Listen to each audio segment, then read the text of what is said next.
Hello everyone, welcome back to my channel. Thank you so much for joining us today.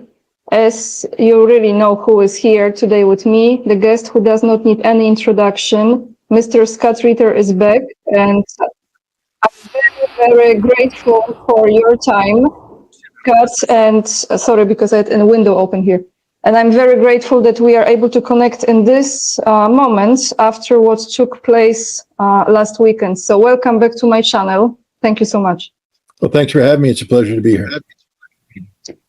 So, by the way, before we start, the link to Scott Ritter Extra is down below this live stream already. Also, just in case, I always emphasize, as you know how certain platforms are, make sure to join me on locals, check other links that are right down below this live stream. We all know what took place in Moscow, the city that is special for both of us. I can speak for you, I hope, as well. And how much that affects people around the world, what took place. I came across something very shocking. Well, maybe I shouldn't say shocking, since we know how certain nations, not all the citizens of these nations, how they act. I saw a computer game just before we connected that was creating like a map to the map how to kill. And the setup of this computer game was the Crocus City Hall. I want to ask you, Scott, could that be prevented, what took place? Why it happened, when that happened, so the timing of it. And I know, assuming who did it, but let's say, in your opinion, who would benefit the most from doing this? Well, first of all, let's understand that it's an ongoing investigation as we speak. The Russians are moving forward very aggressively. They've already booked the four principal perpetrators. I won't even call them, suspects. The evidence is it's incontrovertible, and I think three of the four have already confessed their guilt. They've also arrested 11 more people in Moscow, at least 11, four of whom were arraigned today on charges of aiding and abetting these perpetrators. So we're starting to get into the network of support that these people enjoyed in Moscow. And the Russians have provided Turkey with information that's led to the arrests of up to 40 people in Turkey who were peripherally involved in this attack as well. So we have an investigation that's making dramatic progress. The Russians have taken control of the cell phones and electronic devices of the attackers, and are very well informed about who they communicated with, when they communicated, what they communicated, and why they communicated. And the reason why I bring that up is, while we don't have a final, conclusive statement from the Russians, the Russian president, who is not a man who is who's not a man who commits to a narrative without doing his homework. Words matter. He has said that the attackers were in communication with somebody in Ukraine, near the border with Russia, who were going to create a safe passageway for the attackers to enter Ukraine. The Russian president wouldn't say this unless he had very good information that showed this to be the case. And we are being told by the Russians that they were monitoring the communications of the attackers as they fled from Moscow toward the Ukrainian border. So there's every reason to believe that the Russians know, who the attackers called and what the conversation was, and that has been transmitted to the president, who has incorporated the gist of this conversation in his official statement. So we have the attackers fleeing to Ukraine. Why is this important? I'm finishing up a Substack article, and I basically call it, point-to-point navigation. It's basically the art of navigating by the stars in the days before compasses. And a key element of point-to-point navigation was the North Star, true north, that you needed to align yourself to true north to get good navigation. I used to be in a business where I was trained, and I would hang out with people who were also trained in what we called escape and evasion. That is, if you got shot down behind enemy lines or you somehow were abandoned in harm's way, you would escape and evade. You would seek your true north. You would navigate to safety. That was the idea, navigate to safety. There's some talk that these attackers were affiliated with Islamic State Khorasan, which is a specific branch of the Islamic State linked to Afghanistan, Turkmenistan, Iran. That's an ancient term for territory in the central Southwest Asia region. And there's some evidence that has been put out there that suggests, that is designed to suggest that that is indeed the case. We know the United States immediately said it was ISIS Khorasan, and the United States immediately said that it wasn't Ukraine. And they said it before the Russians had come up with any conclusions, which leads you to ask the question: how does America know? What is the basis of this statement, and why would America commit to a conclusion of this nature so early? I mean, what is the purpose? And the purpose is, of course, to deflect blame away from Ukraine onto ISIS-K. The attackers released a photograph. You've seen the photograph. I'm assuming most people have. The four attackers doing something. And forgive my Arabic; it's as bad as my Russian, which is horrible. But there's something called the Shahada, I believe it is. It's the swearing of allegiance that they're giving, a statement of faith to ISIS. And it's something you often see Al-Qaeda terrorists or ISIS terrorists do before they go off and commit their acts of terrorism. I don't want to get into the details of the nuances of Islamic faith, but let's just say that the left hand is an unclean hand. You don't eat with it, and you don't do religious symbology with it. If you were going to do shahada, you would do it with your right hand. You would raise your right hand and swear fealty.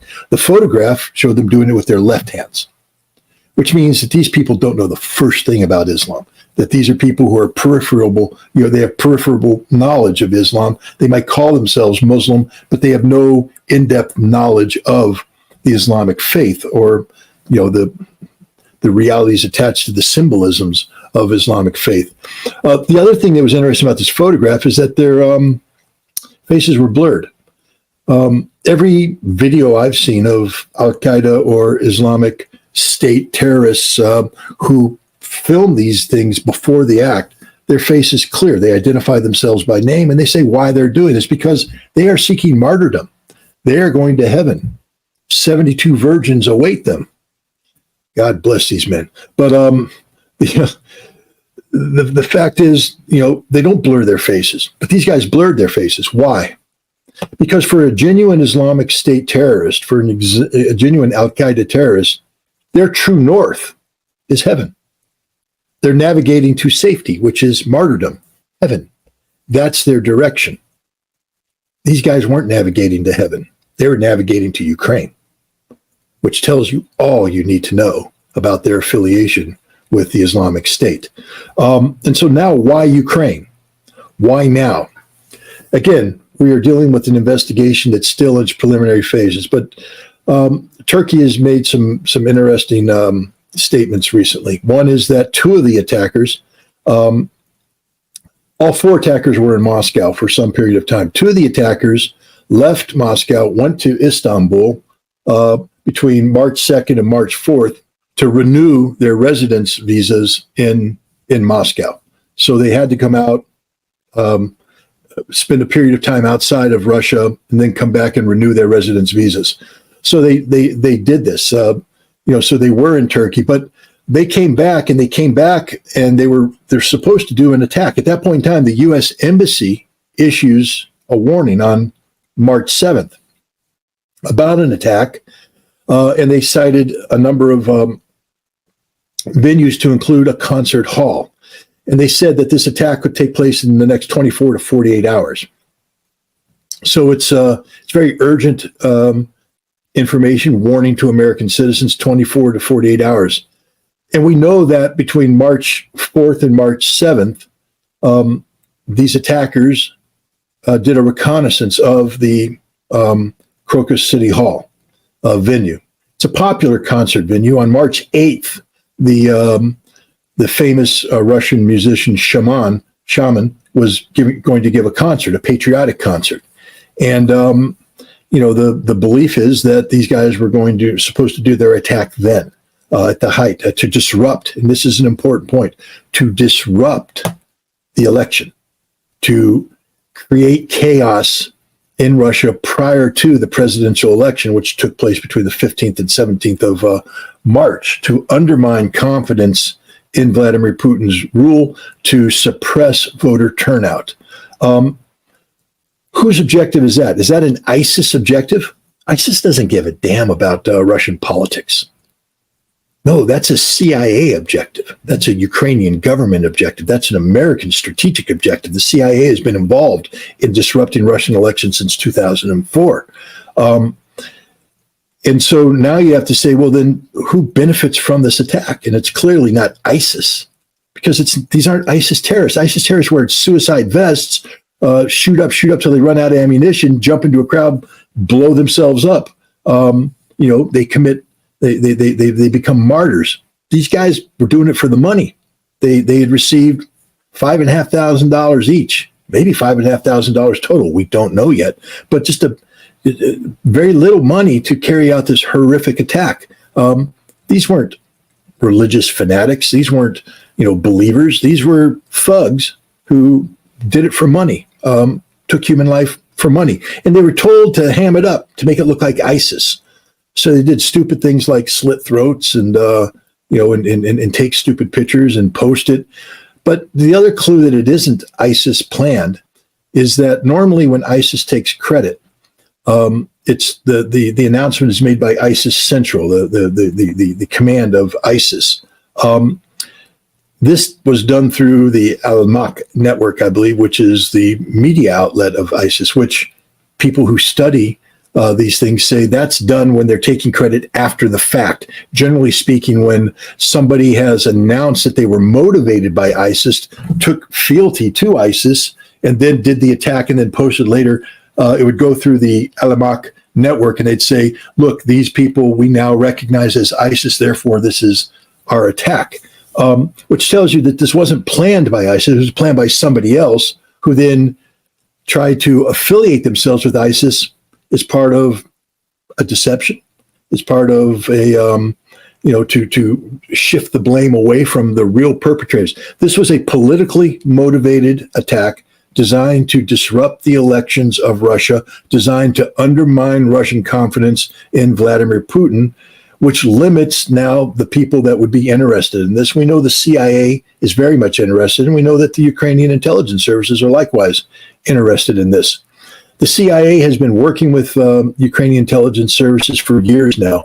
The New York Times ran a recent article where they talk about since 2014 that the CIA has been working with Ukrainian intelligence to establish up to 12 bases along the Ukrainian-Russian border for the purpose of carrying out espionage, sabotage, and other direct action inside Russian territory. And we know that the CIA has trained them, and we know who in the CIA has trained them. We know that it's the Special Activities Center, which is the covert arm of the CIA. Ground branch has been identified. They are specialists in unconventional warfare, irregular warfare. This is another name for terrorism. You remember, one man's terrorist is another man's freedom fighter. And so these are guys who specialize in training up people to operate covertly behind enemy lines, to carry out acts of sabotage, or to undermine elections. This is what the CIA does for a living. They have trained the Ukrainians in this art. One of the Ukrainians trained in this arcane art is Budanov, the current head of Ukrainian military intelligence. And it is Budanov who is carrying out a number of acts inside Russia designed to destabilize Russia. It's Budanov with CIA assistance that worked with 3 Russian nationalist groups to invade Russian territory in the vicinity of Belgorod, something that's been ongoing since before the election. And they specifically, the perpetrators of these attacks specifically say it's to disrupt the presidential election of Russia. And so Budanov's already in the business of disrupting presidential elections inside Russia. 2 + 2 = 4. If it looks like a duck, walks like a duck, quacks like a duck, it's a duck. And again, I think we have to wait till the final conclusion is. But right now, all fingers point towards Ukraine, and through Ukraine to the CIA. Wow. The details. Thank you, Scott. I want to ask you now. When I look at those men that were captured, the first thing that came to my mind is MK Ultra. They look like they have been programmed to do it. Like they are, the flesh is there, but the conscience is not there. So what will be the consequences of this, what took place, from Russian side, in your opinion?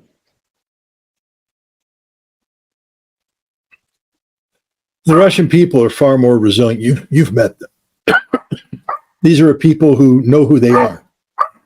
They know their history. And by emphasizing their history, they know that they are people who have suffered horribly at the hands of history. This isn't the first time that they've been subjected to acts of violence.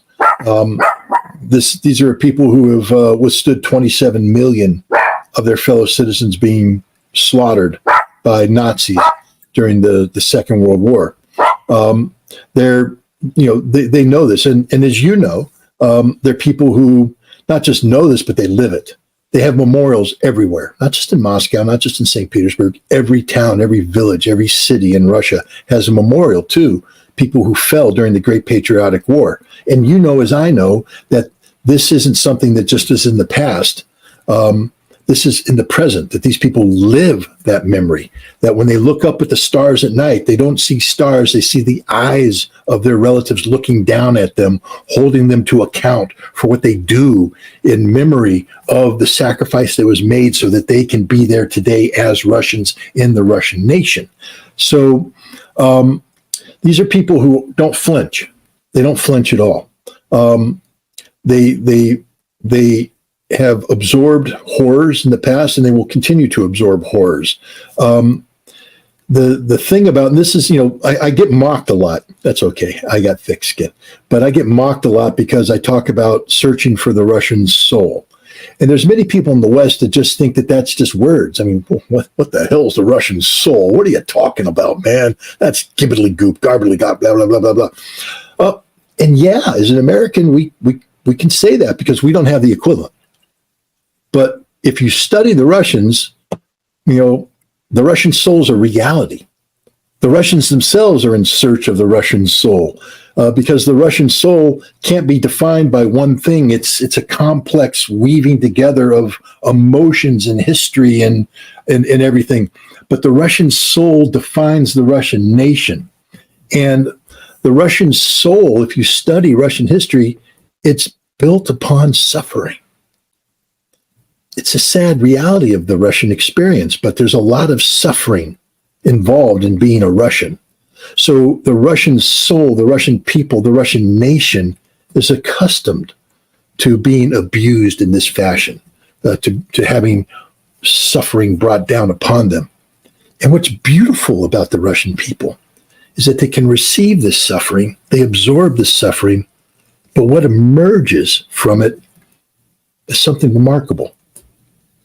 It's a people who don't allow these horrors to define them in a negative way.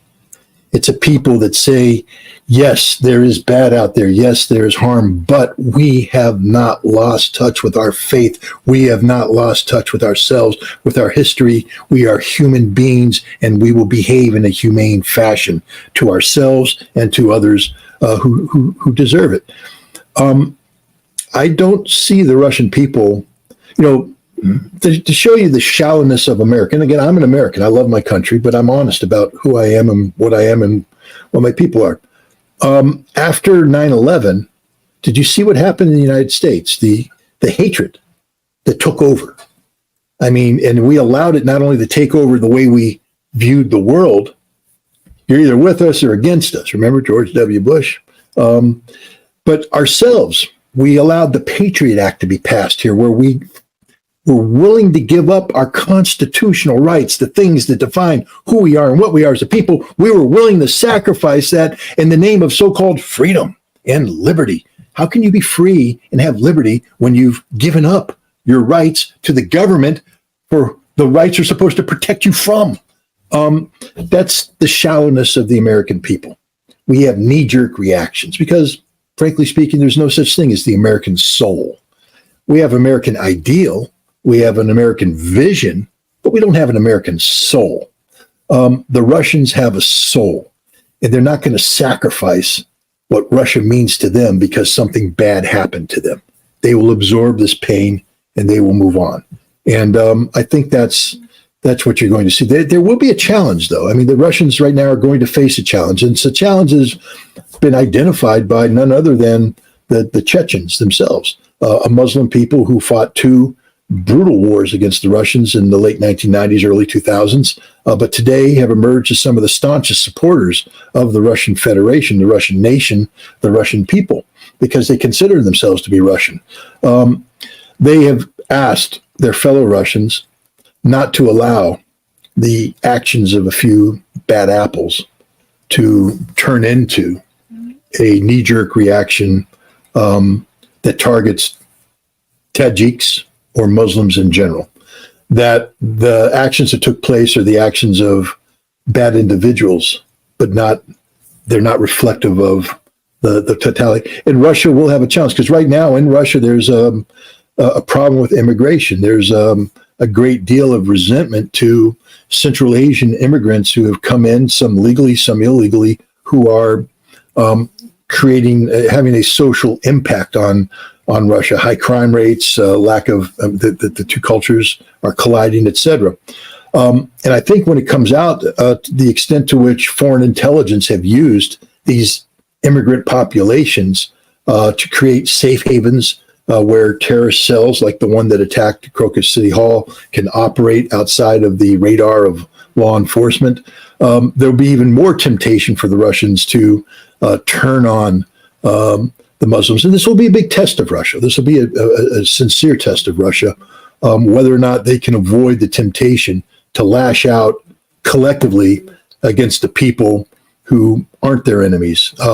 If they can differentiate between a handful of bad people and the collective of good people, it'll be a big challenge for Russia going forward. Thank you. I actually want to specify my question here. As far as the soul of Russians, I could not agree more with you.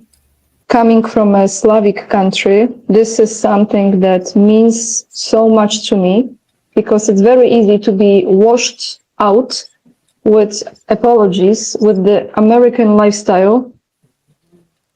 And in Russia, you feel it. You feel the suffering, you feel the joy, you have emotions. It's truly very, very deep connection on so many levels. But I want to specify the question, Scott. That was my mistake. Putin said that everyone who committed this will be punished. And my question here is, I'm not just talking about those 4 people. What will be the punishment? This is a more precise question now. Not just the 4 people in general. Correct. To those who gave the orders. That's how I understood his statement. Look, I'm not a Russian, and I don't want to pretend to speak on behalf of Russia, but just listening to Russian leaders and talking to Russians over the course of the past year or so,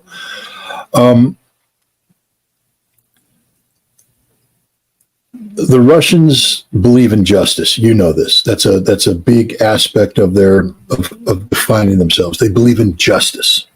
And justice isn't just about meting out punishment. Justice is sort of a bigger, grander scheme. It's about setting the world right.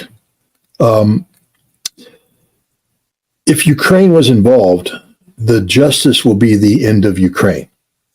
And I think that that's the direction we're heading anyways. I think that, when you have the Russians talking about the creation of a Dnieper River flotilla, when they don't control the Dnieper River, what does that tell you? It tells you they plan on controlling the Dnieper River sometime in the very near future. And if you have a flotilla, that means that it's either going to be a boundary or it's going to intersect at some point with parts of Ukraine, so they have to protect it. But Russia will control the Dnieper River. Now, to control the Dnieper River means that Russia is going to be advancing past the new territories into Dnipropetrovsk, into Nikolaev, taking over these two territories, and probably expanding into Kharkov and Odessa as well. That's why they've created two new combined arms armies, which are going to facilitate these attacks. And understand that if Russia moves up to the Dnieper River line, they will free up their forces, because the Dnieper River will become a boundary that will be patrolled by the Dnieper flotilla, and the rest of the Russian forces will be divided up between an axis heading towards Kharkov, Sumy, Kiev, and another axis heading through Mykolaiv, Odessa, Transnistria. And this is the direction Russia is going. And Russia has said that they will build a buffer zone to make sure that Ukrainian weapons can't reach Russian territory, which means, based upon the range of the weapons provided so far, Storm Shadow, Scalp, etc., there will be no Ukraine left. It's over for Ukraine. That's justice. But they were planning on implementing this justice in a way that would give the Zelensky regime an out, either a chance to leave, etc.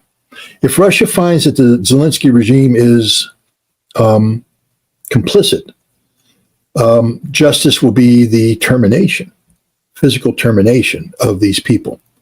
They won't be brought to trial. They'll be killed. And I think you'll find that the Russians are fully capable of carrying out actions such as that. That is their version of justice. It's not something I'm saying is good. I'm not condoning murder. I'm just saying that that's what it's probably going to be. And that the Russians have a long memory. One only has to study Leon Trotsky and what happened to Leon Trotsky, going to Mexico, apparently retiring, etc. And then he was killed by the Chekists because he was sentenced to death for betraying Stalin. Vladimir Putin hates traitors. He hates them with a passion. He has no mercy for them. And anybody who is involved in an attack will be viewed as a traitor. And remember, at the same time this attack is taking place, we have three Ukrainian or Russian nationalist formations operating under Ukrainian intelligence who are attacking Russian soil, attacking Belgorod, attacking Kursk. These are the Legion of Freedom, the Siberian Battalion, and I forget what the other one is, the Russian, who knows.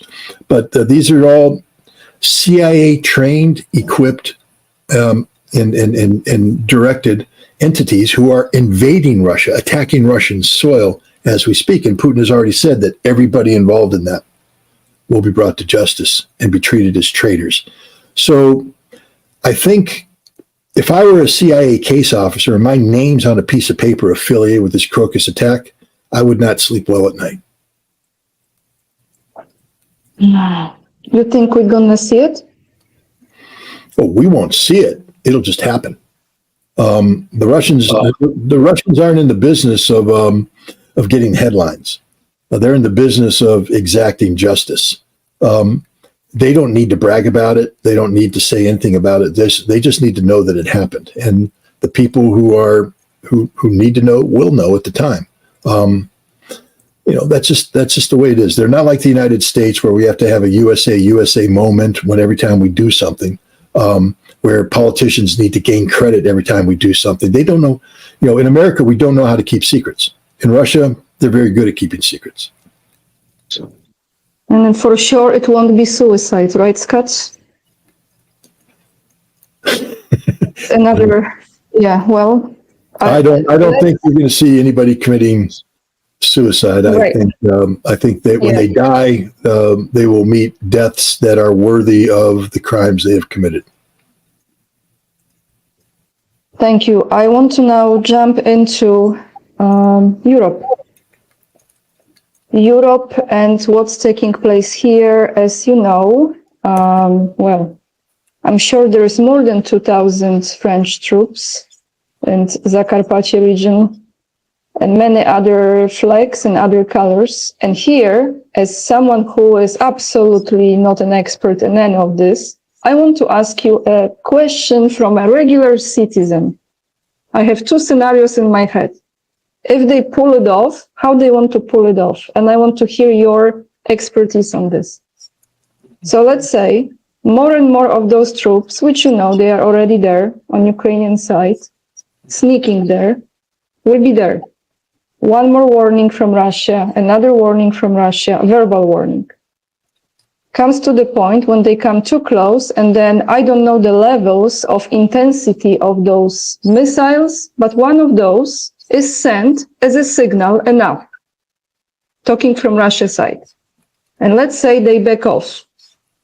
Or they use it and say, this was Russia attacking us. Seriously, look at this. We have to go in. Second scenario, I give a credit to one of my viewers who put this in my comment section. I have the best audience ever, I have to tell you. And he said, no, it will be like this. NATO will bomb or explode their own troops and then blame it on Russia, and the whole, excuse my language, shit show will start.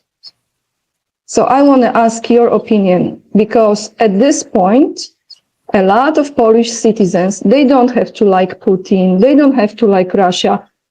That's not the point. The point is they see no reason to sacrifice themselves for the politicians, for their plans, and for their business. So please tell me if I'm even a bit close to what they might pull off. I think we have to differentiate between politically oriented people and militarily oriented people. Right now, we have a whole bunch of people who are close to people like Macron, Biden, Schultz, Maloney, Sunak, who call themselves Russian experts, and they're advising these people on Russia, but they're an expert of nothing.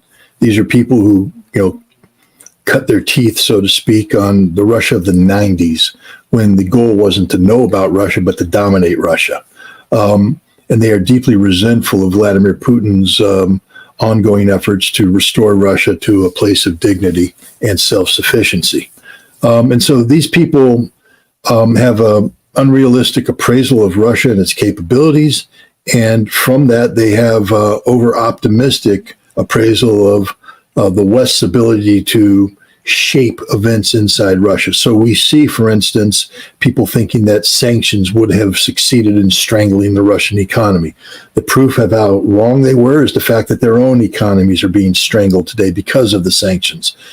People who believe that the war in Ukraine would have been unaffordable by Russia, that Russia couldn't sustain this conflict, and that as a result, combined with the economic disaster brought on by sanctions, you'd get political unrest, and you'd get a Maidan moment in Moscow where Vladimir Putin would be overthrown by the Russian people. This is the advice that's being given to these leaders, and they believe this. They believe this advice. And so this is where you can get an Emmanuel Macron that says, I want to dispatch French troops to Ukraine. And we get a number of 2,000 because that's pretty much the limit of what Macron could dispatch in short order. He could probably get it up to 12,000 if you want to wait 6 months, maybe more if you want to wait longer. But to get troops there soon, 2,000 is about the maximum because Ukraine was preparing to expand its current 700 strong force, a reinforced battalion in Romania to 2,000 by next year.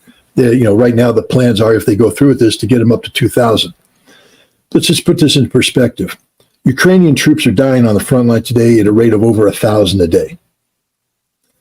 2,000 French troops buys Ukraine 2 days. That's it. That's it. But the question isn't just about putting men there. How do you sustain it? Amateurs talk tactics, operations. Professionals talk logistics. The military people around Macron, who have nothing to do with politics, their job is just purely military. They're telling them that, look, it would take us 2 years to get the logistics support framework in place to expand the battalion from 700 to 2,000. That's what they were telling them back in 2023. Now, that meant they were ready by 2025. Now they're saying, if you want to accelerate this, we might be able to pull it off, but it means that we're not going to be able to do some of the preparatory work, like pre-position ammunition, pre-position fuel, etc. That, we're going to put a lot of troops forward with insufficient logistical sustainability that we're going to have to be playing catch up on. But that just gets them to Romania. Now, how do you get them across the border into Ukraine? That's projection of power, which requires an expeditionary capability that the French are lacking in. So the moment they cross the border, they start defeating themselves, meaning that for every gallon of gas that's consumed, if they don't replace it with a gallon, they're going to run out of fuel halfway to Odessa, and sort of the war's over at that point in time. So they need to get the fuel, but those fuel, that requires trucks. Did France prepare enough trucks? Is France ready to do expeditionary warfare on this scale? And the answer is no. So they have to lease the trucks. And so now they have to lease the trucks. And each one of those trucks uses fuel too. When you plan a military exercise, a big exercise in advance, you budget in your fuel expenditures. You pre-purchase the fuel and it's positioned in depots. But now you're bringing in thousands of troops and hundreds of vehicles that nobody planned for. Where's the fuel coming from? Where's it going to be stored? How's it going to get there? That's just the fuel. How do you feed these guys? Where's the food coming from? How do you maintain these vehicles as they move forward? Do you have mobile maintenance capabilities that flow forward with them? Or as a vehicle breaks, does it have to be pulled out and taken back to a rear area of support that doesn't exist yet because it hasn't been built because you weren't planning on putting 2,000 troops there until next year? It starts to fall apart. And then, God forbid, they ever get into contact with the enemy. Are they carrying a full combat load? That'll take them through 1 day of fighting. Now, they burn that up. Did they bring all the trucks with all the other ammunition that has to come in to resupply them? And remember, that's a convoy of trucks a day if they're going to be in sustained combat. Artillery ammunition. The French don't have enough to fight for more than 3 days. They run out of ammunition at that point in time. My point is, logistically, the French can't sustain this, and so it will never happen. That's the fact. And if it does happen, that means the French want to commit suicide, because that's what the end result will be. And Russia will kill them there. Russia's not going to attack Romania. Russia's not going to attack Poland. They're going to attack the French in Ukraine, where every Frenchman will die. But this is not just about French. This is about other, as you always say, Chihuahua countries, plus Poland.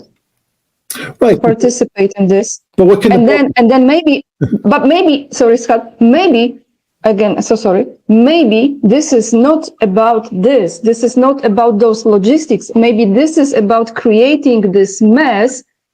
As Polish Prime Minister said, Donald Tusk, /old, as I always say it, he said the next 6 months will be decisive. So when we calculate the next 6 months, we come to the September this year, which is less than 2 months before the US presidential election, which is perfect timing.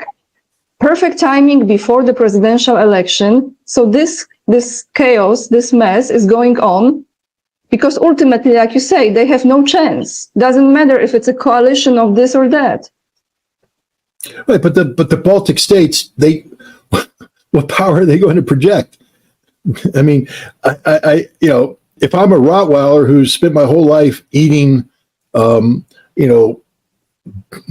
pigs, and a Chihuahua comes up nipping at my legs, do I really care? The Baltic states have nothing. They bring nothing. They can do nothing. They can make noise, but they have no military power. At best, they'd be able to put a reinforced company in with the French. So now the French have 2,250 troops. That just means that they get to live a few hours more on the third day of a war. But that's it. Poland can't project any power right now. None, zero, zip. They've got nothing. They know it. Their generals know it. They had no survivability. Look what the Russians just did. They sent a signal to Poland. They bombed an airfield where Poland has been working overtime together with other NATO members to prepare it to receive F-16s. They put in place the maintenance hangars.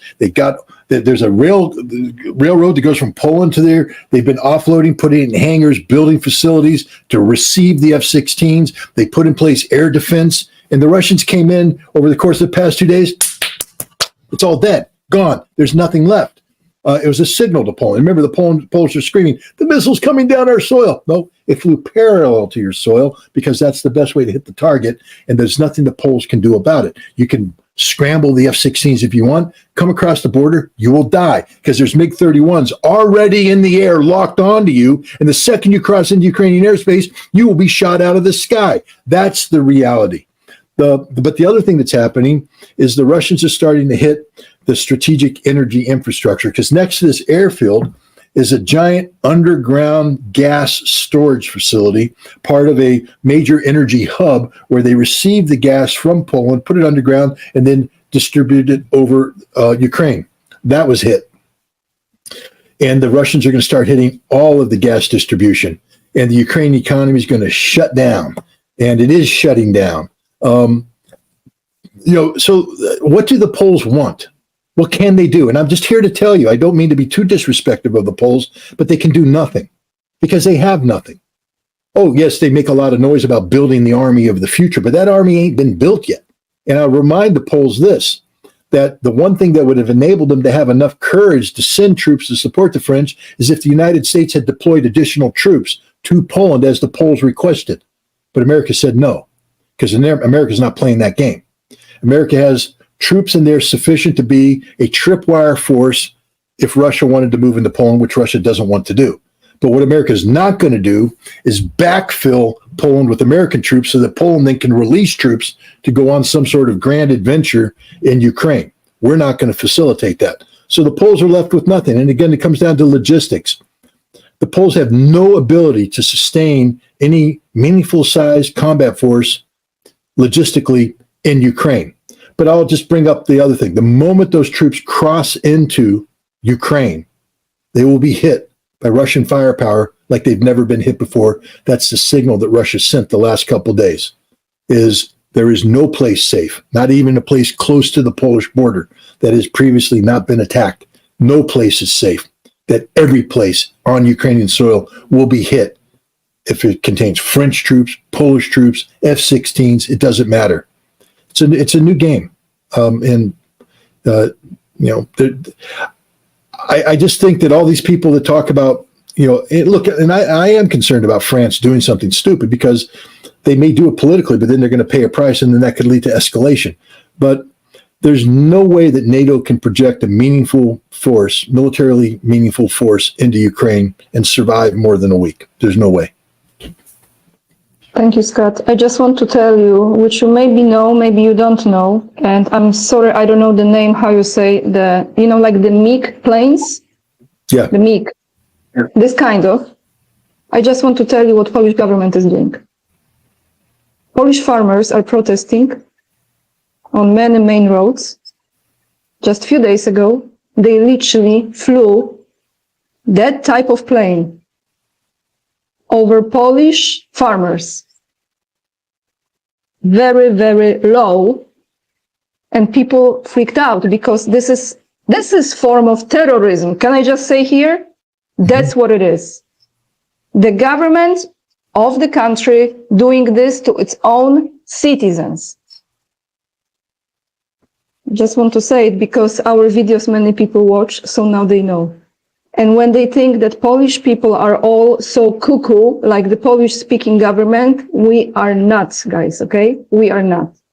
We have to put up with this, what they are planning. And my point here is another question, very quick, because we have to finish. I was thinking, maybe this is really not about Russia.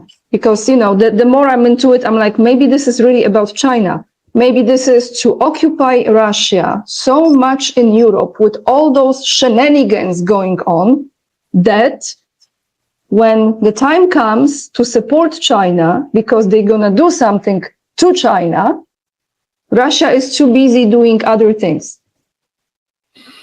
Well, I mean, the people that come up with this plan, and there's no doubt in my mind that there's people in the West who think like this. That, right now they say, okay, we have a losing hand in Ukraine, but we're going to go ahead and sustain this and continue it as long as possible to keep Russia focused here while, maybe we go play games over against China. China doesn't need Russia's help militarily. So anybody who thinks that, if the Russians are tied down and they can't help China, we've got them. Every time we do a war game involving a conflict with China over the Taiwan, over Taiwan, we lose. It got to the point where the man who runs these war games, Air Force Lieutenant General, had to go to the White House and tell the White House to stop with the rhetoric already, and stop with the stupidity. For instance, we were sailing ships through the Taiwan Straits, and sometime last year in the late summer, early fall, we sent a destroyer and a Canadian ship through the Straits, and the Chinese aggressively maneuvered and almost rammed our ship. And the question comes, what happens if the Chinese do ram an American ship and it sinks, or do ram a Canadian ship and it sinks? Because that was the progression. And so the general said, if that happens, then we will have to send more force in. If the Chinese come close, we will engage, which will mean the Chinese will back it up with aircraft, which we will have to deploy aircraft, and we're at war. He said, this is automatic. We already have the plan in place. This will be what happens if we continue to do this. And now let me tell you what will happen after that happens. We will lose the war. We can't win the war. We've war gamed it every which way from Sunday, and it always comes out with the same result: a decisive Chinese victory, a strategic American defeat. And so, Mr. President, since we know what the outcome is going to be, I'm telling you, you're not going to change that outcome. Stop doing this stupidity. And we did. Now we're doing other stupidity, like putting American Special Forces on, I think Matsu or Quemoy Island, just 5 kilometers off the shore of the mainland China.